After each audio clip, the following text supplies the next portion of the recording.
Selamat siang Bapak Ibu Saudara sekalian. Kita mendoakan anak-anak kita ada di sekitar kita, biar mereka sejak kecil boleh mendengarkan firman Tuhan. Kita berada di satu zaman yang dimana sangat mengagungkan hak asasi manusia yang kebablasan. Saya 14 tahun hidup di Jerman.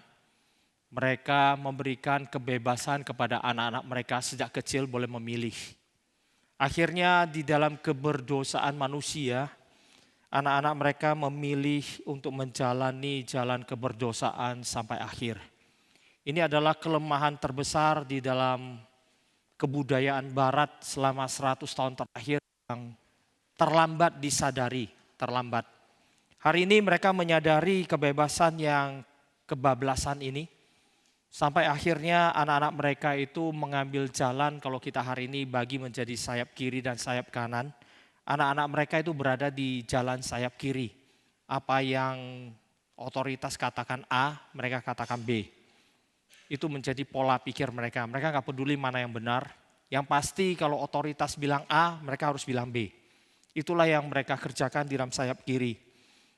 Kesadaran akan hal ini baru disadari belakangan ini, namun mengoreksinya menjadi sesuatu yang kalau kita lihat fakta sejarah sekarang gitu ya, hampir tidak lagi memungkinkan. Atau bahkan kita bisa mengatakan ini akan menjadi jalan kehancuran daripada dunia barat. Maka adalah satu anugerah bagi kita hari ini, kalau kita hari ini boleh menyadarinya dan sejak kecil anak-anak kita boleh diajarkan akan firman Tuhan. Saya eksperimen dengan anak-anak saya setelah pulang dari Jerman. Anak saya waktu kecil saya kasih makan pare. Anak kecil gak suka makan pare gitu ya. Atau kita banyak yang gak suka makan pare. Kenapa? Pahit. Saya kasih dia makan lalu dia mengatakan, "Pa, rasanya aneh." Dia gak tahu apa itu pahit, dia bilang aneh. Saya bilang sama dia, Tuhan menciptakan 5 rasa. Ada yang tawar, ada yang manis, asin, asam, ada yang pahit. Ini pahit. Satu di antara 5 rasa yang Tuhan ciptakan. Manis enak gak? Enak. Asam enak gak? Enak. Tawar? Air tawar enak loh. Oh iya juga enak katanya. Asin? Enak juga. Ini pahit juga enak karena Tuhan yang ciptakan. Oke, dia makan. Kemudian mamanya lihat dia makan pare kaget. Loh kok makan pare? Mah, itu Tuhan yang ciptakan, semuanya enak. Bapak Ibu Saudara sekalian, saya eksperimen kepada anak-anak saya yang masih kecil. Bahasa kasarnya saya cuci otak mereka dari kecil. Bahwa itu cuma salah satu rasa yang Tuhan ciptakan. Dan mereka makan. Demikian juga anak-anak kalau dari kecil kita ngajari mereka, ini firman Tuhan loh yang kita paling perlu. Maka dari kecil mereka akan sadar itu firman Tuhan yang kita perlu. Berbeda kalau kita dari kecil menunjukkan kepada mereka ke gereja itu terpaksa, maka mereka juga akan terpaksa sampai tua, lalu mereka punya kesempatan mereka akan melarikan diri dari gereja. Kiranya Tuhan boleh memberkati kita, memberikan pada kita hikmat. Di tengah-tengah kemajuan teknologi membuat manusia makin bodoh, kita boleh mendapat hikmat dari Tuhan. Boleh mengajarkan anak-anak kita dengan benar sebelum semuanya terlambat. Eropa hari ini menyadari keterlambatan mereka, tapi mereka nggak punya kesempatan kelihatannya untuk mengoreksinya. Eropa diprediksi akan punah di dalam waktu 50-100 tahun akan datang. Sama seperti bangsa-bangsa kebudayaan-kebudayaan besar di zaman dulu, yang mungkin di zaman mereka tidak terbayangkan bisa punah. Siapa bisa membayangkan Mesir kuno bisa punah? Siapa bisa membayangkan Sumeria, bangsa dari mana Abraham berasal bisa punah. Sumeria itu adalah bangsa yang bahkan dipercaya sudah setengah alien. Saking pinternya mereka. Mereka yang menciptakan ilmu pengetahuan yang kita pelajari hari ini. Dasarnya semua dari sana. Pinternya luar biasa, tapi hari ini tidak ditemukan lagi. Mesir kuno, sampai hari ini kita tidak bisa membayangkan bagaimana membuat piramida yang seperti yang kita bisa lihat hari ini. Itu dibangun kira-kira 2600 tahun sebelum Masehi. Sampai 2100 tahun sebelum Masehi. Itu 4.500 tahun yang lalu mengangkat batu 20 ton ke atas 140 meter. Hari ini gak ada yang bisa membayangkan gimana angkatnya, gak ada yang tahu. Maka itu ditaruh ke dalam keajaiban dunia, keajaiban. Karena kita gak tahu, kita bilang itu keajaiban gitu ya. Buat zaman itu biasa aja gitu. Keajaiban. Piramida mereka gak ada pintu masuk, gak ada pintu keluar. Tapi dalam ada rongganya, ada kuburannya. Gimana masuk? Yang sudah masukin gimana keluar? Gak ada yang tahu sampai hari ini. Di scan pakai segala teknologi yang ada, simulasi pakai komputer, pakai apa saja. Akhirnya kita harus mengakui keajaiban. Maksudnya kita gak ngerti gitu loh. Kepintaran yang luar biasa, tapi hari ini tidak ada lagi. Tiongkok kuno, Qin Shi Huang punya makam, museum sampai hari ini gak ada yang berani buka. Karena tidak tahu bagaimana mereka menaruh seluruh senjata rahasianya dan bahkan racunnya. Dipercaya ada racun air raksa yang dipakai di sana, tapi tidak tahu bagaimana menjinakkan. Gak berani buka sampai hari ini. 2.200 tahun yang lalu bikinnya, sampai hari ini gak berani buka. Teknologi hari ini tidak mencukupi untuk itu. Terlalu banyak kebudayaan-kebudayaan hebat di zaman dulu, hari ini gak ada lagi. Termasuk Eropa akan punah. Keterlambatan merupakan sesuatu yang paling mengerikan dalam hidup manusia. Keterlambatan, karena keterlambatan seringkali tidak memberikan pada kita jalan kembali. Kiranya Tuhan memberkati kita, memberikan kepada kita hikmat, sehingga kita tidak menjadi orang yang terlambat. Di dalam Alkitab memberikan kisah tentang 5 perempuan yang bijaksana dan 5 perempuan yang bodoh, gadis bodoh. Yang bodoh itu kenapa disebut bodoh? Terlambat. Kiranya Tuhan memberkati kita. Mari kita mendoakan anak-anak kita sebelum mereka masuk ke sekolah minggu. Dan kita mendoakan firman Tuhan yang kita akan dengar bersama. Bapa di surga, kami ucap syukur untuk hari ini ibadah yang Tuhan berikan. Kiranya Tuhan boleh menyadarkan kami sekali lagi akan firman yang kami butuhkan sebelum kami terlambat. Sebelum anak-anak kami terlambat, kiranya Tuhan boleh menolong kami. Ajarilah kami ya Tuhan. Berikanlah kepada kami bijaksana, mencintai firman, mencintai hidup ini, mencintai orang yang benar-benar kami cintai. Sehingga mereka tidak kami jerumuskan ke dalam kehidupan yang salah. Pada akhirnya mereka harus terhilang dan bahkan hidupnya hancur karena kesalahan kami sebagai orang-orang yang Tuhan percayakan kehidupan mereka ketika mereka masih kecil. Berkatilah guru-guru sekolah minggu yang akan mendidik anak-anak kami. Berkatilah kami sebagai orang tua. Berkatilah zaman ini. Biar Tuhan boleh berbelas kasihan sehingga mereka boleh dipakai Tuhan. Dibangkitkan Tuhan yang boleh dididik Tuhan sendiri. Sehingga sampai waktunya mereka boleh menjadi orang yang mampu bertahan di zamannya mereka. Kasihanilah kami ya Tuhan, kasihanilah anak-anak kami. Berkatilah firman yang akan kami dengar baik di tempat ini maupun di sekolah minggu. Di dalam nama Tuhan Yesus kami mengucap syukur dan kami berdoa. Amin.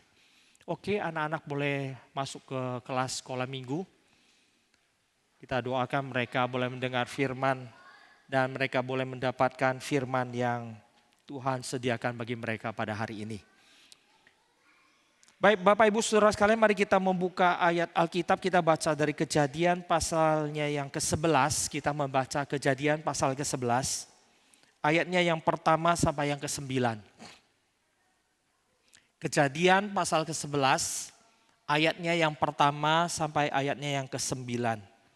Kita akan membaca ke-9 ayat ini, kita baca secara bergantian. Saya baca ayat yang pertama, kemudian Bapak Ibu Saudara sekalian membaca ayat yang kedua. Kita bergantian sampai ayatnya ke-9. Kejadian pasal yang ke-11, ayatnya yang pertama sampai yang ke-9. Adapun seluruh bumi satu bahasanya dan satu logatnya. Ayat kedua.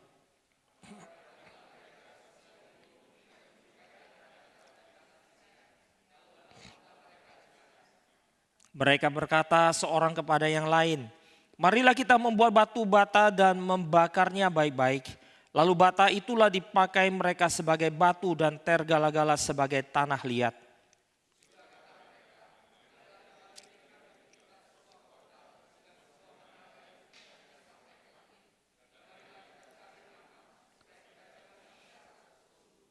Lalu turunlah Tuhan untuk melihat kota dan menara yang didirikan oleh anak-anak manusia itu.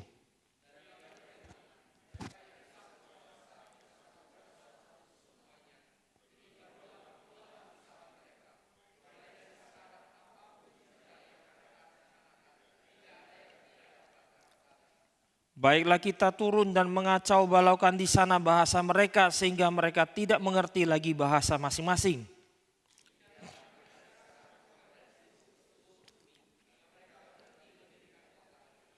Itulah sebabnya sampai sekarang nama kota itu disebut Babel, karena disitulah dikacau balaukan Tuhan bahasa seluruh bumi, dan dari situlah mereka diserakan Tuhan ke seluruh bumi. Kejadian pasal 11 merupakan kisah pertama setelah kisah Nuh itu selesai diceritakan. Di kebaktian pertama saya membahas tentang Kejadian pasal 6, bagaimana Allah riset seluruh dunia.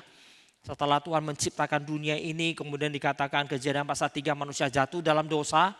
Dan pasal 4 dan 5 Tuhan menceritakan bagaimana setelah jatuh dalam dosa dunia ini terbagi menjadi dua kelompok. Dua kelompok manusia. Kelompok yang satu adalah yang diberkati Tuhan, sekelompok lagi yang dikutuk oleh Tuhan. Keturunan Kain merupakan nanti orang yang dikutuk Tuhan. Di dalam Alkitab hanya ada 4 kali Allah mengkutuk, memberikan kutuknya 4 kali. Yang pertama adalah kepada tanah dan kepada ular di Kejadian pasal 3. Kemudian yang kedua kali adalah Kejadian pasal yang keempat ketika Allah mengkutuk Kain. Sebagai satu keturunan manusia yang terkutuk, yang dibuang oleh Tuhan. Nanti istilah terkutuk di Alkitab berbicara tentang yang dibuang oleh Tuhan yang tidak punya jalan kembali. Nah setelah nanti zaman Nuh, setelah kisah Nuh, maka yang terkutuk ini nantinya direstorasi oleh Tuhan, dikembalikan oleh Tuhan melalui nanti Ham. Ham disebut dengan bapa Kanaan dan nanti dia dikutuk oleh Tuhan melalui mulutnya Nuh. Nah, dengan demikian nantinya sejarah umat manusia terus diwarnai dengan dua kelompok manusia ini. Sekelompok yang diberkati Tuhan dan sekelompok yang dikutuk oleh Tuhan, yang dibuang Tuhan dan tidak bisa kembali. Sampai nantinya ketika nanti dunia kiamat, maka kedua kelompok ini akan terpisah selama-lamanya secara ultimat. Kelompok yang diberkati akan mewarisi langit dan bumi yang baru. Kemudian kelompok yang dikutuk Tuhan akan dimasukkan ke dalam neraka selama-lamanya. Inilah nanti yang menjadi kalau pakai bahasa sederhana nasib dari seluruh umat manusia. Hanya dua kelompok ini, nggak ada kelompok ketiga gitu ya. Nggak ada yang netral di tengah, itu tidak ada, hanya dua kelompok ini. Maka setelah kisah Nuh itu nantinya dikatakan, kisah Nuh itu diceritakan dengan selesai, maka manusia itu terbagi kembali menjadi dua kelompok ini. Dan mereka beranak cucu, setelah mereka keluar dari bahtera, mereka beranak cucu. Kemudian dikatakan mereka menuju ke arah timur. Artinya mereka sebelumnya dari arah yang lebih barat, mereka menuju ke arah timur. Dan kemudian mereka menetap di sana karena ada tanah datar yang subur. Mereka menetap di sana dan mereka mendirikan menara. Kisah ini menjadi satu kisah yang diinisiasikan Tuhan. Kalau kita baca nanti menjadi satu cerita yang aneh di tengah-tengah. Antara kisah Nuh dengan kisah Abraham. Ada kisah menara Babel yang aneh. Ada apa di sana dengan menara Babel? Maka kalau kita perhatikan baik-baik, Tuhan memberikan satu prinsip yang sederhana sekali lagi. Kepada bangsa Israel yang sedang keluar dari Mesir menuju ke Kanaan. 5 kitab Musa ditulis oleh Musa di dalam perjalanan dari Mesir menuju ke Kanaan. Di tengah-tengah perjalanan ini, di tengah-tengah padang gurun ini, Musa menuliskan 5 kitab Musa ini. Dan kitab Kejadian merupakan kitab introduksi tentang siapa mereka. Dari penciptaan sampai kepada Yusuf yang menjadi awal daripada mereka berada di Mesir. Dan sekarang mereka keluar dari Mesir. Itu kitab Kejadian. Maka kitab Kejadian ini merupakan kitab yang sangat penting bagi orang Israel. Karena itulah identitas mereka nantinya, identitas. Dan di tengah-tengah kitab Kejadian ini ada 2 kisah yang diselipkan yang aneh. Yang pertama ada Kejadian pasal 6 tentang Allah menghancurkan dunia. Di antara nanti Allah menciptakan dan kemudian ada 2 kelompok manusia keturunan Kain dan Set. Di mana Allah riset menghancurkan seluruh dunia. Lalu kisah Nuh. Nah setelah kisah Nuh selesai ada kisah menara Babel. Ini juga aneh. Apa urusannya dengan menara Babel ini? Hanya menceritakan tentang Tuhan menyerakkan semuanya. Tapi ini memberikan prinsip yang penting bagi orang Israel untuk mengerti keberadaan mereka. Kisah Nuh merupakan kisah nantinya Tuhan menciptakan kembali dunia ini. Itu disebut dengan kisah recreation, penciptaan kembali. Maka di tengah-tengah penciptaan kembali nanti kita bisa menemukan paralelnya dengan Kejadian pasal yang pertama. Tuhan memberikan perintah kepada Nuh menaklukkan dunia, menguasai burung yang di udara, binatang yang di darat, di air, lalu menaklukkan seluruh bumi. Itu perintah Tuhan kepada Nuh kembali. Tetapi ada satu hal yang penting di sana yang tidak dicatat dan dituliskan, yaitu kisah penaklukan dunia yang berbeda. Jikalau Adam ketika ditaruh Tuhan di tengah-tengah Taman Eden dan Tuhan memberikan perintah untuk menaklukkan dunia, maka Adam melihat ke sekelilingnya adalah taman yang indah. Dan dunia yang perlu ditaklukkan yang masih indah. Sedangkan Nuh ketika keluar dari bahtera, ketika Tuhan memberikan perintah, taklukkanlah dunia ini. Maka yang dilihat Nuh adalah bangkai. Setelah kira-kira 1 tahun berada di bahtera, ketika Nuh keluar dari bahtera, Tuhan membuka bahtera dan Tuhan berikan perintah, taklukkanlah bumi. Maka sejauh mata memandang, Nuh hanya melihat tengkorak di mana-mana. Karena itulah tengkorak seluruh binatang dan manusia yang mati selama 1 tahun ditenggelamkan oleh Tuhan. Bangkai. Maka misi yang indah di Adam sekarang menjadi satu misi tengkorak di Nuh. Ini yang tidak pernah dicatat di Alkitab yang kita harus sadari. Maka mulai dari zaman Nuh, misi daripada kerajaan Allah adalah menaklukkan kematian. Jikalau misi daripada Adam adalah menaklukkan kehidupan kepada kehidupan yang lebih indah, maka misi dari Nuh setelah zamannya Nuh adalah misi menaklukkan tengkorak menjadi makhluk yang hidup. Membawa kehidupan di tengah-tengah pandangan sejauh mata memandang, itu hanya tengkorak. Dan itulah yang diajarkan nanti Musa kepada bangsa Israel. Yang paling pertama, misi kerajaan Allah. Nanti kamu keluar dari Mesir, masuk ke Kanaan. Jangan bermimpi. Kita seringkali menjadi orang Kristen selalu punya mimpi yang salah. Menjadi orang Kristen maka sejauh mata memandang semuanya indah. Hidupmu akan indah. Setelah aku melayani Tuhan, anak-anakku akan menjadi anak-anak yang melayani Tuhan yang baik. Tuhan gak pernah mencatat itu di dalam Alkitab. Yang ada Tuhan kasih tahu, selalu adalah misi tengkorak. Eli melayani Tuhan seumur hidupnya di bait Allah. 2 anaknya brengsek. Alkitab mencatat mereka rusak sampai Tuhan memanggil Samuel menggantikan Eli. Menggantikan anak-anaknya dibuang oleh Tuhan. Setelah Samuel nanti diangkat oleh Tuhan, anak-anak Samuel mengulangi sejarah yang sama. Sama brengseknya dengan anaknya Eli. Rusak dan Tuhan membuang Samuel. Itulah nanti yang menjadikan janji Tuhan. Kita selalu bermimpi, saya kalau melayani Tuhan jadi orang Kristen baik-baik, maka anakku akan baik-baik. Tuhan katakan mimpi. Jangan bermimpi. Melayani Tuhan itu hanya satu panggilannya, yaitu melayani Tuhan.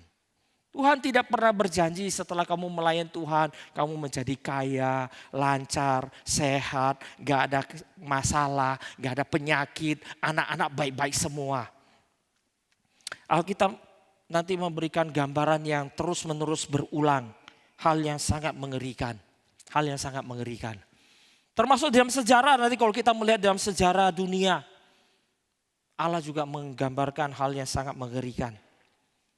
Anaknya Wang Mingtao itu adalah hamba Tuhan terbesar sepanjang sejarah Tiongkok. Di dalam sejarah Tiongkok, hamba Tuhan yang terbesar bukan Stephen Tong, Wang Mingtao. Seorang hamba Tuhan di zaman komunis yang bertahan dengan gigi dia, dengan kegigihan dia yang tak terbayangkan. Di penjara di zaman komunis, dipaksa untuk menandatangani, untuk mengatakan dia tidak Kristen lagi. Dia terus bertahan. Dicuci otak oleh pemerintah komunis, disiksa oleh polisi komunis, Ditaruh ke dalam satu ruangan yang tidak memiliki jendela. Gelap gulita. Lampu sorot ke mata dia. Terus menerus orang interogasi dia berulang-ulang. Dan bahkan dia tidak tahu itu berapa lama. Terus menerus. Kamu bukan Kristen. Kristen. Bukan Kristen. Kristen. Bukan. Iya. Terus sampai satu hari dia mental breakdown. Gak dikasih tidur. Gak tahu berapa lama. Dia bahkan sendiri tidak tahu itu berapa lama. Mental breakdown. Dia gak sadar diri. Kemudian tanda tangan. Di tengah gak sadar dia tanda tangan. Setelah tanda tangan dia dipulangkan di rumah. Berapa hari dia gak sadarkan diri di rumah. Setelah berapa hari gak sadar tiba-tiba dia bangun. Waktu dia bangun dia kaget. Tanya anaknya, saya di mana? Di rumah. Kenapa bisa di rumah? Karena papa tanda tangan. Bilang bukan lagi Kristen. Dia langsung berdiri. Tidak sisir rambut. Tidak mandi. Tidak ganti baju. Tidak lakukan apapun. Dia langsung berdiri keluar dari rumahnya. Lari ke tengah kota. Dia berteriak. Aku tidak akan pernah dan tidak pernah menyangkali Allahku. Tidak pernah. Aku adalah Kristen selama-lamanya. Saat itu juga masuk penjara kembali. 13 tahun. Puluhan tahun dalam penjara. Sampai akhirnya dia dijuluki. Tirai bambu besi yang tak terbengkokkan. Itu julukan daripada Wang Mingtao. Tirai bambu besi yang tak terbengkokkan. Jangankan dipatahkan, bengkokkan pun gak bisa. Itulah Wang Mingtao. Bukan cuma dia disiksa oleh pemerintah. Keluarganya juga ditekan. Sampai satu hari anaknya datang ke penjara. Pak, sudahlah. Buat apa? Dia bilang, enggak, Tuhan sudah mati bagi kita. Bagaimana mungkin kita bisa mengkhianati dia? Anaknya dengan tetesan air mata bertanya pada dia. Papa pernah berpikir tentang mama? Pernahkah papa berpikir tentang kami? Bagaimana kami hidup selama puluhan tahun ini? Belasan tahun ini betapa sulitnya. Pernahkah papa berpikir? Saya mau tanya hari ini, kita yang duduk di sini. Kalau kita yang ditanya seperti ini oleh anak kita, apa yang kita lakukan? Tanda tangan? Dia jawab, Tuhan sudah mati bagi kami. Anaknya hari itu pulang tidak berhasil membuat papanya itu bengkok. Gak berhasil. Setelah dia terus-menerus disiksa. Di akhir hidupnya ketika dia sudah infeksi di dalam tubuhnya. Dia berulang kali dicelup ke dalam kotoran manusia. Dimasukin ke dalam sel yang tingginya ada 1 meter. 70 cm diisi dengan kotoran manusia. Dia kalau jongkok tenggelam di dalam. Dia kalau berdiri gak bisa. Maka mesti bertahan kepala di atasnya itu. Direndam berhari-hari di sana. Dia bertahan. Maka di tengah-tengah kondisi seperti ini akhirnya dia infeksi. Mendapat infeksi dalam tubuhnya. Dan ketika pemerintah melihat dia sudah lemah, sudah infeksi, sudah mau mati, dia dilepaskan. Diranjang kematian. Anaknya bilang sama dia, Pak, kenapa kita punya Allah yang seperti ini? Saya mau tanya, setelah kita puluhan tahun berjuang bagi Tuhan, kita berharap ada satu happy end dalam kehidupan kita. Tapi justru anak kita bertanya, kenapa ada Allah yang seperti ini? Kejam seperti ini. Aku tidak bisa mengerti dan tidak bisa percaya pada Allah yang demikian. Saya mau tanya, kita kok jadi Wang Mingtao betapa hancurnya hati kita. Inilah kisah kekristenan yang Tuhan hadirkan di tengah-tengah sejarah. Bahkan di depan peti mati bapaknya, anaknya ini bersumpah demi langit dan bumi. Karena dia tidak percaya ada Allah. Aku bersumpah bagi langit dan bumi. Aku tidak akan pernah percaya kepada Allah. Kisah ini saya mau tanya, kalau kita baca, akankah kita mengatakan, aku akan jadi Kristen selama-lamanya? Inilah kisah tengkorak yang keluar ketika dari bahtera. Ketika pintu bahtera dibukakan, maka Nuh melihat tengkorak sepanjang mata bisa melihat. Gak ada kehidupan. Tidak ada kehidupan. Inilah panggilan Tuhan. Menantang dan menaklukkan tengkorak. Bahkan kematian yang bukan hanya di depan mata kita, yang bahkan sedang menggerogoti hati kita. Bukan saja Wang Mingtao. Kalau kita baca di dalam sejarah, Francis Schaeffer, salah satu orang di Amerika yang berhasil memenangkan banyak teolog hari ini.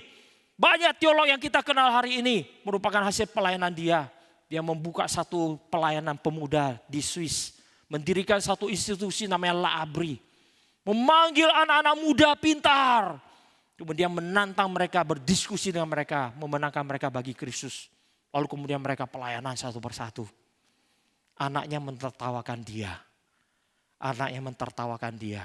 Anaknya mengatakan, aku ateis, tidak seperti papaku. Kalau hari ini kita main sosmed, mungkin kita pernah baca dan kita pernah nonton. Anaknya John Piper sengaja merekam dirinya mentertawakan Allah papanya. Papaku seorang pendeta terkenal namanya John Piper, kenal kan kalian? Dia mentertawakan papanya di sosmed dan dia rekam dan dia sebarkan. John Piper adalah seorang hamba Tuhan yang begitu melayani Tuhan selama puluhan tahun di Amerika yang sudah meninggalkan Tuhan. Dia berjuang berpuluh-puluh tahun. Berpuluh-puluh tahun. Dan apa yang Tuhan berikan pada dia? Gak ada.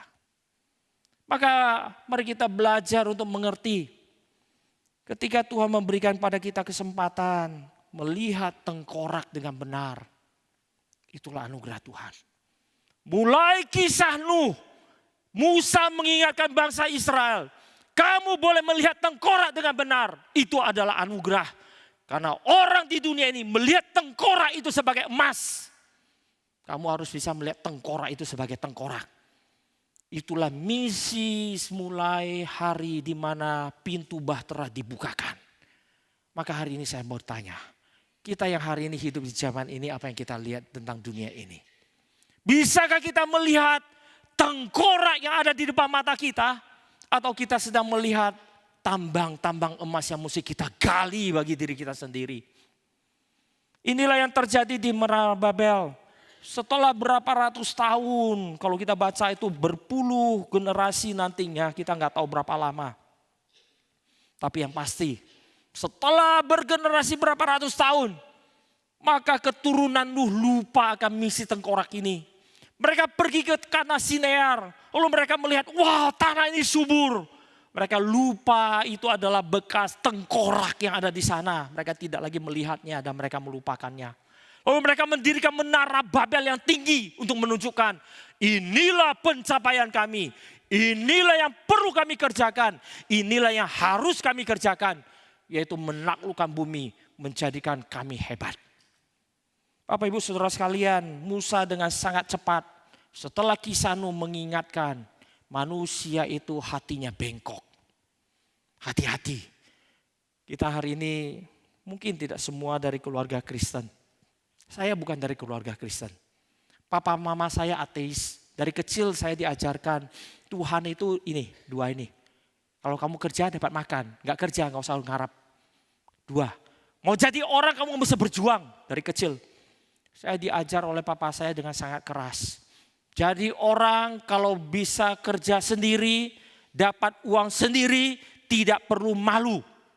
Saya masih ingat ketika saya SD kelas 5, kelas 6 saya minta ke papa saya, "Pak, minta sepeda." Papa saya bilang, "Oke, kalau kamu juara 1, papa belikan sepeda." Bagi saya juara 1 itu gampang gitu. Sejak kelas SD kelas 3 itu saya selalu juara 1 sampai SMA. Maka pulang dari sekolah hari itu juara 1 saya kasih ke papa saya, "Pak, juara 1. Oke, besok papa beli sepeda." Beneran papa saya beli sepeda. Maka pulang dari sekolah, saya lihat di rumah ada sepeda. Saya shock. Kenapa shock? Karena saya minta sepeda balap, teman-teman saya semua punya sepeda balap yang itu zamannya itu semua pakai sepeda balap kan, itu nunduk gitu balapnya. Papa saya belikan sepeda mini. Ada keranjang di depan, warnanya pink. Papa saya itu sadis loh, beneran sadis. Saya tanya, "Pak, kenapa sepeda mini ada keranjang terus warnanya pink?" Papa saya jawab, "Anak papa 3, 2 perempuan, kamu laki tengah satu-satunya. Kamu itu minoritas. Ada kakakmu, ada adikmu perempuan. Wajar mayoritas yang diutamakan.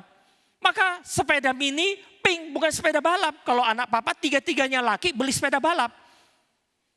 Bayangkan, saya keluar naik sepeda sama teman-teman, semua nunduk, saya tegak sendiri. Saya bilang ke papa saya, Pak yang benar aja Pak. Semua orang pakai sepeda balap, saya sepeda mini ada keranjang. Lo teman-teman tuh sengaja itu botol minumnya titipin ke tempat saya itu. Karena ada keranjangan di depan loh. Papa saya jawab, kalau tidak merampok, tidak nyolong, tidak usah malu. Sadis loh papa saya itu. Saya akhirnya mengindoktrinasi diri. Gak usah malu, tidak merampok. Sambil jalan semua nunduk, saya berdiri tegak. Kayak monyet sendiri tegak di tengah-tengah gitu. Semua nunduk, saya tegak sendiri. Bayangin segerombolan begitu. Saya mau tanya, berani gak? Saya dilatih dari kecil kayak gitu. Maka sekarang muka saya tebelnya kayak, udah kayak tembok gitu. Gak ada malunya, santai aja. Apapun yang terjadi gak ada malunya. Gak usah malu kalau tidak rampok. Gak usah malu, saya tegak. Papa saya mengajarkan jadi orang itu yang penting kerja keras. Yang lain gak penting. Gak ada Tuhan. Tapi sampai SD kelas 3 saya dititipkan ke oma. Nenek saya itu Buddhis. Yang sangat taat. Jam 4 pagi bangun, naik ke lantai 4 sembahyang. Nyalakan dupa buat semua anak, menantu dan cucunya. Satu orang satu. Dia tahu semua itu jumlah berapa sembahyang. Maka saya itu dari kecil itu terlatih melihat orang Buddha itu lebih baik. Kristen itu munafik. Jujur. Oma saya itu enggak pernah pukul nyamuk. Nyamuk gigit. Kami lihat, ama jangan gerak. Kami mau pukul nyamuk. Biarin. Orang cari makan lu matiin. Nanti udah gede lu cari makan mau matiin orang. Enggak, biarin. Di rumah oma saya enggak ada baygon. Jangan kasih orang makan apa yang kamu enggak mau makan. Itu prinsip ama saya. Dia masak ayam goreng bawa dari dapur jatuh. Dia cuma punya dua pilihan. Dia ambil dia makan lagi atau dia buang.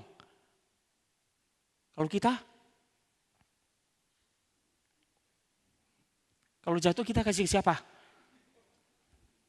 Kasih pembantu. Ama saya enggak pernah. Yang kamu tidak mau makan, jangan kasih orang makan. Ya orang lain bisa makan, kamu bisa makan. Itu prinsipnya. Maka itu kalau pengemis datang ketok pintu. Oma, minta sedekah, minta makan, lapar, tunggu sebentar. Dia nggak pernah kasih nasi kemarin. Nasi kemarin kamu nggak mau makan, jangan kasih orang makan. Tunggu sebentar. Dia masak nasi goreng, pakai telur, pakai ini kasih makan. Satu piring. Masak baru. Kamu mau makan bahasa baru, kenapa orang lain mau makan, kamu kasih yang kemarin. Itu prinsip dia. Gak pernah matiin semut kerumunin dia punya kue, dia ambil taruh di belakang, biarkan itu semut habisin kuenya sampai habis, dia ambil piringnya. Kalau kita kan, kalau saya gitu ya, taruh di tempat sink, kasih air, tenggelamkan seluruhnya. Bahteranuh yang kedua itu, tenggelamkan semuanya. Ama saya gak pernah loh, gak pernah. Pengemis satu kali datang minta, dia kasih makan. Besok datang lagi minta, kasih makan. Setelah makan, dia omelin si pengemis itu. Kamu ya masih muda. Semutnya bisa cari makan. Kamu ya bisa cari makan, masih gak malu jadi manusia. Terus dia bilang, iya, aduh oma udah cari kerja gak dapat. Ya sudah, gak apa-apa. Besok datang lagi, aku kasih makan kalau gak dapat kerjaan. 7 hari kamu boleh makan di sini. Hari ke-7 kalau sudah makan, masih belum dapat kerjaan, mati saja kamu, gak usah jadi orang. Dimarahin sama dia. Setelah 3-4 hari gak datang lagi, makan terus gak datang lagi. Kenapa udah dapat kerjaan? Akhir bulan orang itu datang, beli buah. Oma terima kasih loh, terima kasih udah bantu waktu itu. Tunggu sebentar. Uang gak seberapa, beliin buah, goblok itu orang tuh. Udah dapat uang cuma sedikit. Ya orang terima kasih beliin dia buah. Dia masuk, dia lihat buahnya. Dia ambil uang, masukin angpau. Ini selamatan buat kamu. Nanti setiap akhir tahun kamu datang ke sini. Dia kasih uang. Sekolahkan anakmu. Anak itu pengemis itu akhirnya seperti anak angkat dia sampai tua. Sampai dia mati, sampai oma saya mati. Saya lihat orang Buddha itu jauh lebih baik. Bisa melihat manusia itu sebagai manusia. Kita orang Kristen melihat keluar, tidak bisa melihat tengkorak. Melihat orang lain itu hanya sebagai yang bisa saya taklukkan, bisa saya matikan. Ini yang saya pelajari. Lalu ketika saya belajar Alkitab, saya melihat Alkitab dari awal mengajarkan. Melihat itu keluar itu tengkorak yang mesti dihidupkan. Gereja adalah tempat di mana Tuhan mengumpulkan seperti batera untuk diselamatkan, dikumpulkan untuk kemudian dipersiapkan menjalankan misi tengkorak. Tapi hari ini kita melihat gereja sebagai tempat kita berkumpul dan melupakan tengkorak di luar sana. Prinsip Alkitab kita lepaskan. Maka Musa sebelum masuk ke dalam kisah Abraham yang dipanggil kembali ke Kanaan. Nanti orang Israel percaya, orang Yahudi percaya. Kanaan itu adalah Eden. Disitulah nanti Adam terutus ke seluruh dunia. Disitulah nanti bangsa Israel dipanggil kembali ke sana untuk terutus ke seluruh dunia. Disitulah nanti Abraham dipanggil untuk datang ke sana untuk terutus ke seluruh dunia. Dan disitu juga lah Kristus nanti inkarnasi. Dari sana dia mengutus seluruh muridnya ke seluruh dunia. Maka orang Yahudi menafsirkan Kanaan itu adalah Eden, tempat pengutusan. Maka di dalam nanti gereja, terserah kita percaya Kanaan itu Eden atau bukan. Tetapi prinsip kita adalah yang kedua. Tuhan mengumpulkan kita, memanggil kita keluar dari keberdosaan. Mengumpulkan kita ke dalam bahtera, menyelamatkan kita adalah demi misi tengkorak. Untuk pergi dan tidak pernah kembali. Bukan untuk berkumpul. Maka hari ini gereja rusak. Karena pikirannya adalah setelah punya gereja berkumpul. Gereja tidak pernah didirikan untuk berkumpul. Di gereja adalah tempat memanggil orang untuk kembali kepada Tuhan. Untuk terutus ke seluruh dunia. Maka gereja adalah tempat pengutusan.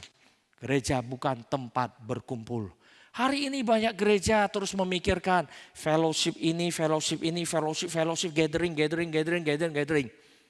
Disitulah rusaknya gereja nantinya. Disitulah gereja. Gereja dipanggil untuk diutus ke seluruh dunia. Dari awal Adam terutus menaklukkan seluruh bumi. Bahkan keluarga sekalipun Tuhan katakan. Seorang laki-laki akan meninggalkan ayahnya ibunya. Bersatu dengan istrinya. Meninggalkan. Hari ini anak pun gak boleh pergi gitu ya. Anak pun gak boleh pergi. Saya punya satu keluarga dari tante saya gitu. Itu orang tuanya itu bangga sekali. Jadi tante saya punya papa itu hanya punya 3 anak laki-laki. Tante saya punya kakek, punya engkongnya. Cuma punya 3 anak laki-laki. 3 anak laki-laki ini yang pertama melahirkan 20 anak. Yang kedua melahirkan 18 anak. Yang ketiga melahirkan 20 anak. Punya 3 anak laki-laki, punya 58 cucu. Dan seluruh keluarga besarnya tinggal di dalam satu rumah. Kakeknya itu bangga kalau lagi Imlek dia duduk di singgasananya sama emaknya itu berdua. Lalu anaknya 3, lalu kemudian cucunya puluhan. Cicitnya udah gak kebayang. Tante saya itu generasi, jadi cucunya itu adalah tante saya. Bayangkan ya kalau Imlek. Dia gak tahu yang mana itu adik kandungnya, mana sepupunya. Karena tinggal di keluarga besar, maka bukan per keluarga tinggalnya. Per generasi. Ini yang umur segini laki-laki satu kamar, yang umur segini perempuan satu kamar, yang laki segini. Dia cuma tahu ini segerombolan dia segerombolan. Yang agak jauh sama dia, coba bayangkan adiknya yang paling kecil itu beda 20 tahun lebih, 22-23 tahun dari dia. Dia lihat itu yang kecil, Imlek datang ke rumahnya, terus datangnya, Ci Kyung-hee. Dia lihat sebentar, lu adik kandung gua ya? Bisa tanya kayak begitu, terus kami geleng-geleng kepala, ajaib, ini ajaib. Bayangkan ya, ini baru adik loh. Keponakan dia tanya, lu anaknya siapa? Anaknya si ini, Oh, panggil gua AI, berarti mama lu yang saudara sama gua ya? Dia mesti tanya kayak gini. Dia nggak tahu tuh keponakannya. Kami sampai bilang, itu kalau keponak itu sepupuan yang dibawa itu kalau kawin pun nggak tahu. Jangan-jangan ketemu pun nggak tahu itu saudaraan itu. Udah besanan pun nggak tahu. Keluarga besar dia bangga. Kita mungkin hari ini juga punya gambaran seperti itu gitu ya. Keluarga besar, gereja berkumpul, semuanya berkumpul. Gereja dari awal diciptakan Tuhan untuk pergi. Pergi, menaklukkan dunia, itulah panggilan buat Adam. Menaklukkan dunia, itulah panggilan buat Nuh. Menaklukkan dunia, itulah panggilan sebagai murid Kristus. Pergi menginjili, itulah nanti menjadi misi daripada GRII. Pergi, pergi, dan pergi. Mari kita belajar hari ini sebagai gereja Tuhan punya satu mindset. Kita dikumpulkan di sini adalah untuk belajar. Belajar untuk pergi, belajar sambil pergi, belajar dan terus pergi. Pergi menjangkau semua orang yang ada di sekitar kita, menaklukkan seluruh bumi. Sampai seluruh bumi boleh kita bawa ke hadapan Tuhan dan untuk pergi lagi. Inilah nama yang menjadi misi tengkorak. Apalagi misi tengkorak ini memiliki sifat yang lain. Yaitu ketika orang yang kamu lihat yang di depan matamu itu adalah mati adanya. Tengkorak, misi tengkorak. Orang Israel dipanggil untuk kembali ke Kanaan, untuk melihat tengkorak. Untuk melihat dan membawa misi bahwa kehidupan hanya ada di dalam Adonai. Maka mereka harus memberitakan Adonai. Jangan sama seperti dunia ini, tapi membawa Allah yang hidup kepada dunia yang mati. Hari ini orang Kristen justru menukarkan Allahnya yang hidup dengan dunia yang mati. Tadi kebaktian 1 saya membahas orang Kristen itu cinta dunia dan kita lah yang jadi masalah. Kalau kita baca dalam Kejadian pasal 6, anak Allah itu yang mencintai anak manusia dan melihat anak manusia itu cantik. Kita lah yang melihat dunia ini cantik dan kita lah yang mengajarkan anak-anak kita terus melihat ke dalam dunia ini cantik. Setelah besar anak kita itu nantinya tidak mencintai gereja, kita makan hati. Kenapa anak saya enggak rohani? Dari kecil kita tunjuknya keluar kok. Dari kecil kita tidak mengajarkan mereka untuk mencintai Tuhan dan membawa Injil keluar. Kita hanya mengajarkan mereka mencintai dunia dan bagaimana menyogok Tuhan nantinya. Itu yang kita ajarkan pada anak-anak kita. Anak saya dari kecil kami ajarkan mereka gak sekolah gak apa-apa. Itu sampai mertua saya marah loh.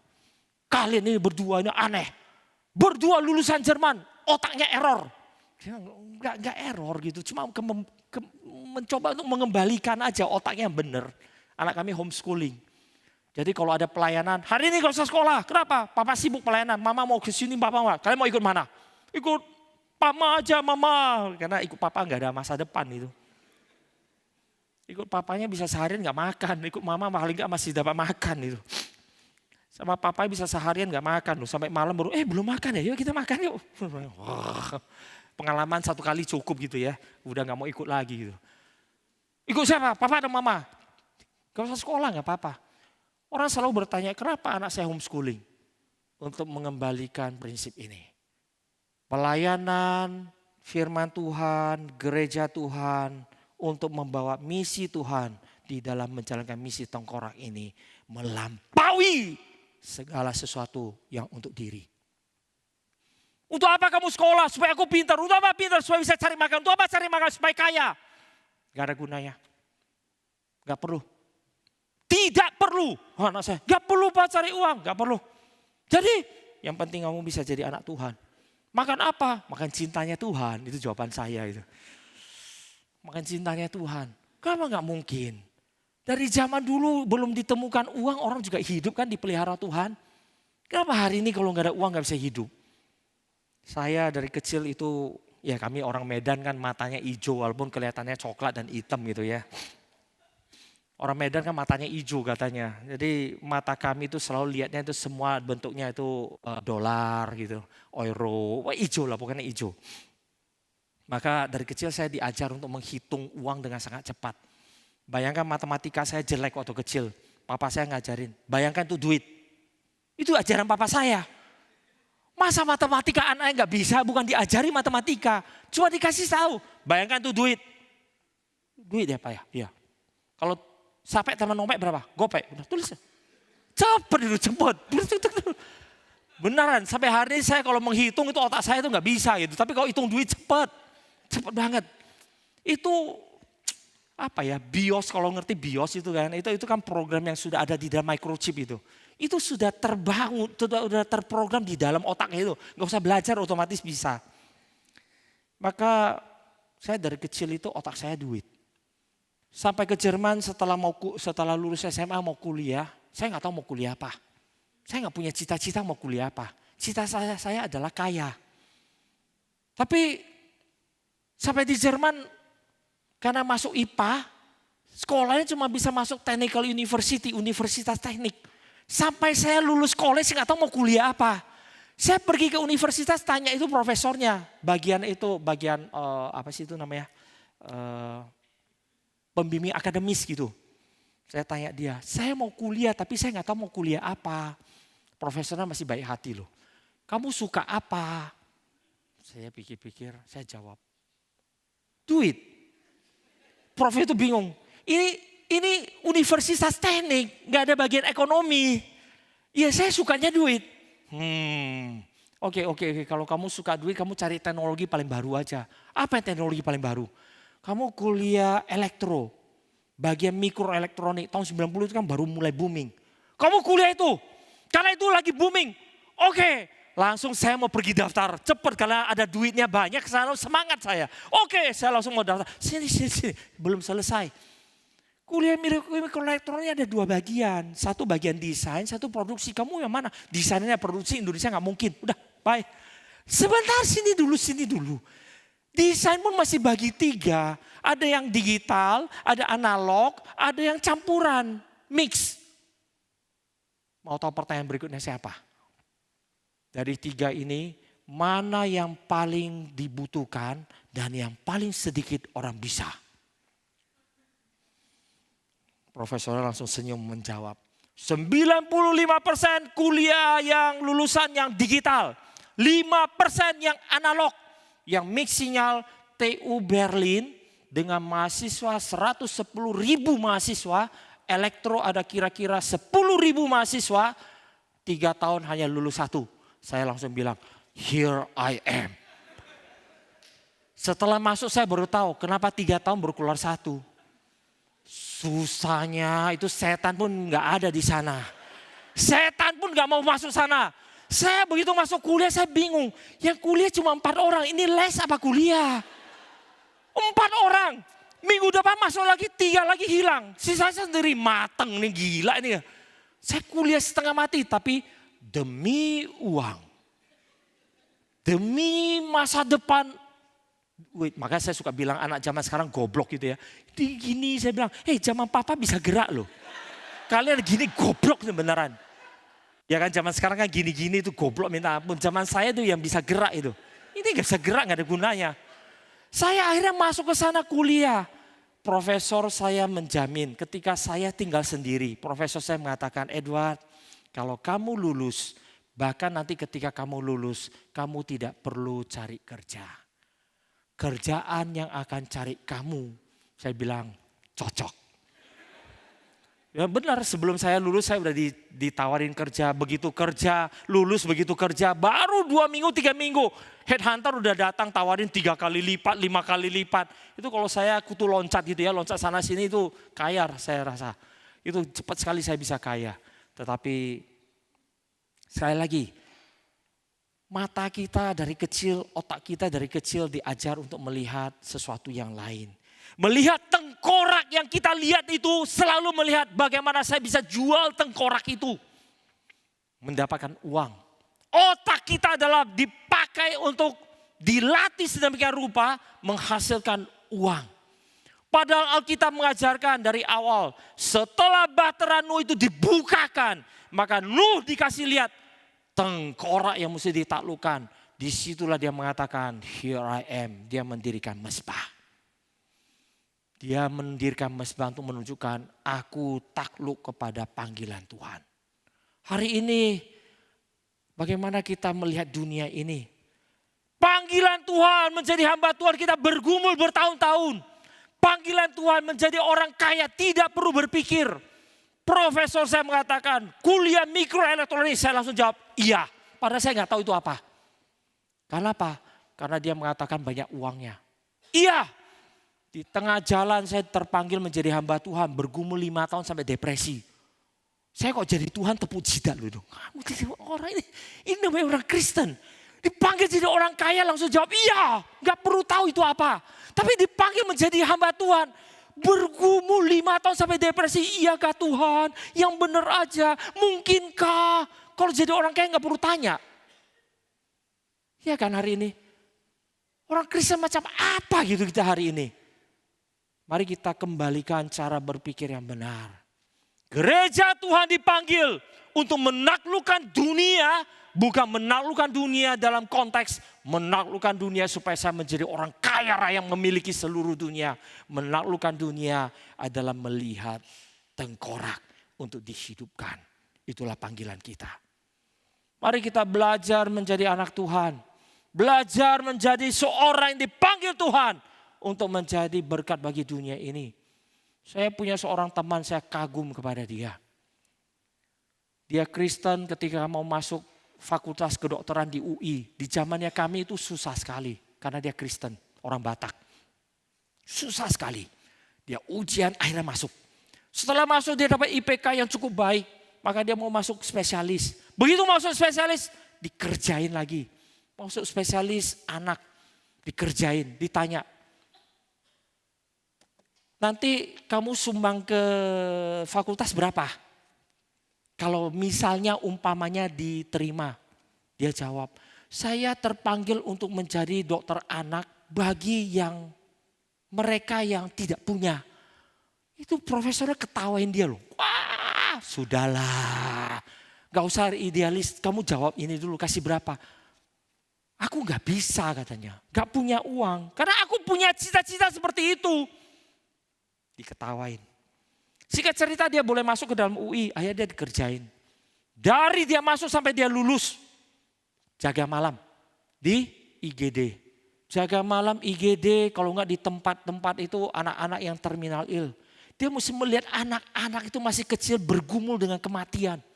Setiap malam di awal katanya aku menangis melihat mereka. Menangis. Pertama karena masih kecil bergumul dengan kematian. Kedua seringkali yang bergumul dengan kematian simply karena orang tuanya nggak punya uang. Bukan karena kemungkinan medis gak bisa menyelamatkan mereka. Tapi gak punya uang maka mereka tidak bisa hidup. Dia bilang aku menangis. Dia tahu ya orang Batak punya postur badan kan lebih besar gitu ya. Setelah dia lulus dari fakultas kedokteran anak keluar ceking kayak bambu. Kurus kering tiap hari jaga malam. Ketika dia lulus dia bilang ke saya, Sung, aku menetapkan hati menjadi seorang dokter anak bagi mereka yang gak mampu. Hari ini dia di Jakarta, dia mau buka klinik buat mereka kelas rendah. Teman-temannya naik Mercy, keren liatin dia, aduh kamu itu terlalu idealis. Sampai hari ini loh, sudah hampir 20 tahun. Dia sama suaminya masih bawa mobil Avanza goblok itu, dia zaman gak tahu kapan punya. Diketahui sama teman-temannya. Tapi dia mengatakan, aku dipanggil untuk anak-anak. Saya mau tanya, kalau kita punya anak sekolah jadi dokter, kita akan suruh mereka jadi apa? Kalau anak kita pintar, kita akan suruh mereka jadi apa? Dia mengatakan, saya tidak untuk uang. Dan setiap kali mereka itu anak-anak itu datang, seringkali dari kelas bawah itu bukan Kristen. Dia injili mereka. Nah ini bu, anaknya sakit gini. Tapi yang dibutuhkan bukan cuma badannya sembuh, jiwanya mesti sembuh, dia injili. Dia terkenal di daerah dia, dokter Kristen, dokter yang Kristen itu. Tapi mereka terus kembali. Mereka tahu mereka diinjili, mereka terus kembali. Misi tengkorak di tengah-tengah dunia ini. Kelihatan di dalam kacamata duniawi tidak menjanjikan. Sekolah setengah mati tidak jadi apa-apa. Sekolah setengah mati tidak menghasilkan uang. Sekolah setengah mati, dia bahkan ketika anaknya mau masuk kuliah dia bergumul dengan uang. Dia bilang ke anaknya, maaf ya nak ya, papa mama gak punya uang untuk sekolahkan kamu. doakan baik-baik, kamu bisa masuk negeri, sekolah negeri, supaya murah kalian bisa masuk. Kalau enggak, mungkin tahun ini kamu enggak bisa kuliah, karena papa mama enggak sanggup. Ini adalah perjalanan panggilan orang Kristen tengah-tengah dunia ini. Saya kagum sama teman saya seperti ini. Saya kagum. Kita mungkin hari ini akan berjuang mati-matian untuk menghasilkan uang demi anak kita bisa masuk sekolah terbaik di dunia ini. Mengkhianati bahkan Tuhan kita pun gak apa-apa. Meninggalkan misi tengkorak gak apa-apa. Asal anak kita bisa jadi yang terbaik. Tapi dia enggak. Puluhan tahun. Saya kaget waktu dia ngomong ini ke anaknya. Anaknya bilang ke saya, Om, masa mama dokter, papa dokter, dua-dua dokter. Saya mau sekolah aja gak sanggup. Saya bilang, Tuhan berkati. Tuhan gak sertai. Anaknya masuk UI hari ini. Bapak ibu saudara sekalian, apa yang kita pikirkan hari ini? Apa yang kita pikirkan? Menjadi orang Kristen adalah untuk diriku, untuk keluargaku, untuk seluruh dunia kemudian dikumpulkan membuat namaku menjadi besar. Membangun kerajaanku seperti menara Babel sampai ke langit. Tunjukkan kepada dunia kami sanggup. Atau menjadi orang Kristen adalah berserak ke seluruh dunia. Tidak kelihatan tetapi menjadi berkat. Garam ketika masuk dia tidak mengumpulkan air ke dalam dirinya. Garam ketika masuk ke dalam air dia menyerakkan dirinya ke dalam air. Itulah panggilan orang Kristen. Maka ketika kita berada di tengah-tengah kota Solo. Kita sedang mengumpulkan orang Solo ke sini untuk menjadikan besar. Atau kita sedang mengumpulkan untuk menyerahkan ke seluruh dunia. Menyerahkan seluruh dunia. Medan sedang membangun gedung. Saya bilang ke teman-teman di Medan. Celakalah kita kalau gedung ini jadi menjadi tempat pertemuan. Celakalah kita. Kiranya Tuhan boleh menyadarkan kita, saya bilang ke sana ke teman-teman. Menyadarkan kita, biar gedung ini ketika jadi menjadi tempat pengutusan. Bukan tempat perkumpulan atau pertemuan. Tapi tempat pengutusan ke seluruh bumi, ke seluruh dunia, ke seluruh Sumatera Utara. Kita seringkali lupa akan dunia sekitar kita. Orang Sumatera Utara sudah melupakan kekristenan terlalu lama. Kita hari ini masih punya ilusi. Sumatera Utara kantong Kristen. Saya bilang, saya khotbah di Medan. Satu kali saya mengatakan, baca statistik baik-baik. Bertobat kalian itu. Bertobat. Hari ini kekristenan di seluruh Sumatera Utara tidak lebih daripada 25%. Bagaimana bisa kantong Kristen? Kantong Kristen dari mana? Ilusional, itu cara berpikir ilusi. Gereja di segala zaman, kalau tidak menyadari, tugas kita adalah keluar dari misi tengkorak, mengubah tengkorak menjadi yang hidup, mengubah yang mati kepada hidup, memindahkan yang mati kepada hidup, maka kita akan dimatikan di tengah-tengah zaman ini. Inilah alasannya kenapa menara Babel langsung ditaruh di sana. Untuk menjadi introduksi kenapa Abraham nanti dipanggil dari Sumeria. Datang ke Kanaan. Untuk kemudian terutus menjadi berkat bagi seluruh bangsa di seluruh muka bumi. Aku akan menjadikan engkau berkat bagi segala bangsa. Berkat bagi segala bangsa. Bukan menjadi berkat bagi Kanaan. Abraham dipanggil ke Kanaan untuk menjadi berkat bagi segala bangsa. Kita dipanggil ke dalam gereja ini untuk menjadi berkat bagi seluruh dunia. Mari kita hari ini menyadari panggilan kita sebagai umat Tuhan. Kita dipanggil untuk percaya kepada Tuhan bukan supaya kita masuk surga. Oh, aku selamat, anak cucuku selamat, puji Tuhan. Bukan. Kita dipanggil untuk menjadi orang Kristen supaya boleh menjadi berkat bagi seluruh bangsa kemanapun kita pergi. Mari kita menyadari akan hal ini. Kisah menara Babel ini sebagai kisah Tuhan menegakkan kembali sekali lagi kehendaknya supaya anak-anak Tuhan, umat Tuhan pergi dan pergi ke seluruh dunia. Satu kali ada satu jemaat dari kecil cucunya itu tinggal sama dia. Tinggal sekamar, dia yang besarkan, biasalah cucu kesayangan gitu ya. Lalu cucunya sudah besar, lulus SMA, mau dikuliahkan ke Amerika. Saya ketemu dia, saya bilang, Bu, iseng loh, pada saya iseng. Bu, gimana sih itu cucunya? Terus langsung nangis dia. 2 bulan lagi dia berangkat, nangis ya cucunya mau pergi gitu. Saya bilang, kok susah, ikut aja ke Amerika, bercanda gitu. Mau, tapi saya gak bisa bahasa Inggris. Beneran dia itu. Terus anaknya, jangan. Takut dia beneran mau ke Amerika gitu, temenin cucunya. Lalu kemudian saya alihkan perhatian dia, doakan keturunan kita boleh dipakai Tuhan. Biarlah dia pergi ke Amerika, nanti Tuhan pakai. Amin. Doakan ya Bu, supaya anak cucu kita dipanggil menjadi hamba Tuhan. Supaya kekristenan ada masa depan. Amin. Oh, jadi boleh jadi hamba Tuhan? Boleh. Jadi misionaris? Boleh. Misionaris ke tempat pedalaman? Dia jawab, boleh. Asal ada term and condition. Asal jangan ke tempat yang gak ada sinyal, gak tahu apa yang terjadi. Kalau masih bisa komunikasi kan kita tenang. Saya bilang hati-hati loh Bu, jangan-jangan beneran dipanggil menjadi misionaris ke tempat yang 3 bulan dia baru keluar sekali, kita baru tahu dia masih hidup. Janganlah Pak Edward. Ini menjadi satu gambaran kita menjadi orang Kristen. Penyerahan kita itu terbatas. Mau menjadi orang Kristen itu selalu ada term and condition applied. Syarat dan ketentuan berlaku. Tuhan mengatakan terserahkan ke seluruh dunia dan Tuhan benar-benar kacaukan bahasa mereka. Sehingga mereka tidak lagi punya syarat untuk bersatu. Tidak lagi punya syarat untuk bisa berbicara komunikasi dengan satu lain. Dan Tuhan bikin mereka itu benar-benar berserak. Kita seringkali mau menjadi orang Kristen. Pergi, iya.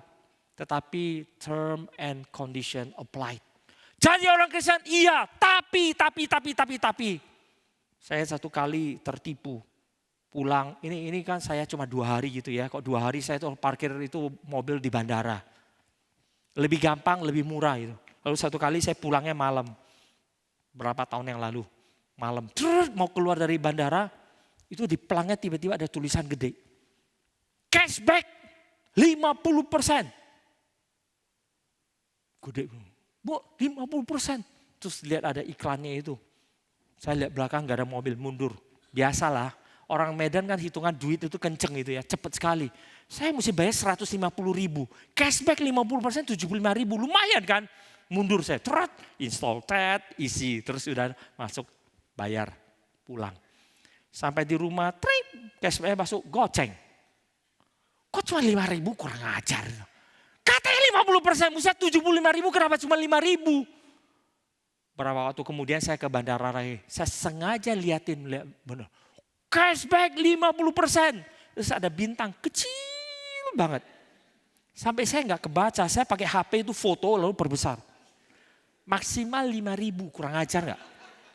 Itu yang saya nggak kebaca. Saya mau tanya, di antara 2 kalimat itu mana yang penting? Cashback 50% atau maksimal 5.000? Beginilah kita berhadapan dengan Tuhan. Tuhan, aku mau menyerahkan diriku untuk melayani Engkau kemanapun Kau utus. Itu tulisan gedenya. Tapi tulisan kecilnya itu yang penting. Tapi Tuhan, jangan ke sini, jangan yang kayak gitu, jangan. Capek Tuhan bacanya, capek loh, capek. Itulah orang Kristen hari ini.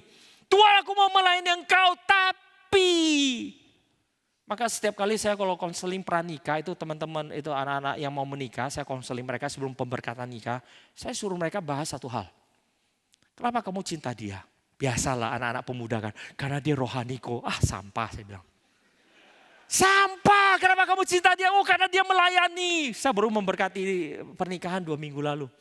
2 orang itu ketemu di kampus. 2 aktif di pelayanan kampus. 2 orang aktif jadi pengurus lalu jatuh cinta. 2 mau menikah. Saya bilang, kamu cinta dia karena dia rohani. Karena cinta karena rohani. Karena dia melayani. Saya mau tanya. Seberapa jauh nanti kalau sudah menikah, ternyata suamimu itu nanti melayani sama seperti zaman dulu kamu jatuh cinta sama dia. Gak ada pagi, gak ada malam. Dulu di kampus bisa barengan sampai jam 2 melayani Tuhan, rapat sampai tengah malam baru pulang. Nanti kamu punya anak, kamu di rumah sendiri, suamimu rapat di gereja sampai tengah malam, kamu masih bilang puji Tuhan, haleluya. Saya tanya yang istrinya, diam. Iya apa enggak? Kamu cinta karena dia rajin melayani loh. Nanti dia rajin melayani terus. Dan kamu ditinggal di rumah sama anak-anak. Karena kamu enggak bisa lagi, anakmu itu ekormu panjang. Anakmu kayak anak bebek berderet gitu. Masihkah kamu di rumah mengatakan puji Tuhan, suamiku melayani sampai tengah malam. Aku ditinggal enggak apa-apa Tuhan. Atau waktu dia pulang, jam. Jangan lupa punya keluarga. Jangan lupa punya anak. Jangan lupa punya istri. Tuhan, Tuhan, Tuhan. Bapak Ibu Saudara sekalian. Inilah yang menjadikan kita hari ini orang Kristen seringkali dihina. Gereja di Eropa kosong. Bukan karena teologinya kurang canggih. Teologi mereka mah canggih-canggih, keren. Mengerikan bahkan. Tapi gereja di Eropa kosong karena apa yang dibicarakan yang dihidupi berbeda. Maka orang di luar sana menghina gereja. Ngomong tok. Ngomong Tuhan itu segala-galanya. Tapi yang dikejar uang. Kerja sampai tengah malam gak apa-apa. Tapi kok pelayanan tengah malam diomelin. Jadi yang kamu cinta siapa? Itu kan pertanyaannya. Aku mencintai Tuhan lebih dari segala sesuatu. Benarkah? Benar, mau melayani. Berapa jauh? Coba tanya nanti pulangnya sama istri, coba tanya. Boleh berapa jauh? Maka di prinsip keluarga saya, tidak ada yang boleh menghalangi pekerjaan Tuhan. Gak ada. Termasuk anak-anak kami, tidak ada. Anak saya yang pertama lahir, kami masih di Jerman. MRI Berlin waktu itu gak punya guru sekolah minggu. Satu-satunya guru sekolah minggu istri saya. Anak saya baru lahir 4 hari. Istri saya gendong dia ngajak sekolah minggu. 4 hari. Dorong dia ke gereja, gendong. Mama saya, 4 hari keluar. Saya jawab, mana sehari udah keluar bukan 4 hari. Kan sehari udah keluar rumah sakit kan keluar gitu. Emang dari rumah sakit langsung ke rumah? Enggak kan keluar loh. Dan keluarnya di Jerman. Enggak ada mobil kami. Dorong naik bus, turun dari bus naik MRT naik bus lagi, udah turun dari bus masih jalan lagi 10 menit. Di luar itu hampir 1 jam perjalanan. Biasa aja, emang kenapa? Gak bagus nanti masuk angin. Bagus masuk angin jadi besar kayak orang bule-bule itu. Itu bule-bule itu bisa pagi masuk rumah sakit, siang melahirkan, sore keluar rumah sakit gendong anak pergi belanja. Kita aja orang Asia mesti 30 hari dibekap di rumah. Mereka sampai bingung. Kenapa? Gak boleh keramas. Dikaget mereka itu. Gak boleh keramas. Kenapa gak boleh keramas? Bingung mereka. Itu bule itu ajaib loh. Pagi masuk rumah sakit, siang melahirkan, sore gendong anaknya keluar dari rumah sakit. Suaminya gak temenin, suaminya kerja. Sore hari dia keluar rumah sakit sendiri, gendong anaknya, pulang sekalian belanja dulu baru pulang ke rumah. Jadi suaminya pagi lihat dia pergi rumah sakit, lihat dia itu masih hamil, malam pulang udah punya anak. Saya rasa yang kayak gini nggak akan terjadi di Indonesia gitu ya. Coba bayangkan itu, pulang kita pergi kerja pagi, istri kita masih hamil. Oke, Tuhan memberkati, ingat ya semangat terus kita pergi kerja. Malam pulang dia udah gitu, udah punya anak siapa dari mana gitu. Itu Jerman tuh ajaib itu, ajaib. Kita hari ini terlalu banyak term and condition applied. Saya mau melayani tengkorak itu bagi kemuliaan Tuhan. Tapinya itu terlalu banyak. Maka Tuhan nanti setelah menara Babel kisah Abraham. Gak ada tapinya. Keluar Abraham, keluar. Sumeria adalah bangsa paling canggih, paling maju, paling pintar pada zaman itu. Dan Tuhan panggil Abraham, keluar. Abraham keluar. Langsung keluar. Kemana? Tanah perjanjian yang jauh lebih geblek. Hari ini kok Tuhan panggil kita, pergi dari Indonesia. Pergi mana? Ke tempat yang kutujukan kepadamu. Kehendak Tuhan. Kemana Tuhan? Afghanistan. Pasti bukan. Lalu kita doa, salah Tuhan, bukan ya Tuhan ya. Masa Afghanistan, Amerika deh, Amerika. Eropa iya, Jepang paling enggak. Kalau enggak Paling sedikit Hong Kong, Taiwan, Singapura deh. Afghanistan. Besok anak kita itu ngomong, Pama aku dipanggil menjadi hamba Tuhan. Puji Tuhan. Menjadi misionaris, puji Tuhan. Kemana nak? Ke Afghanistan, janganlah. Jangan. Itu si tante itu.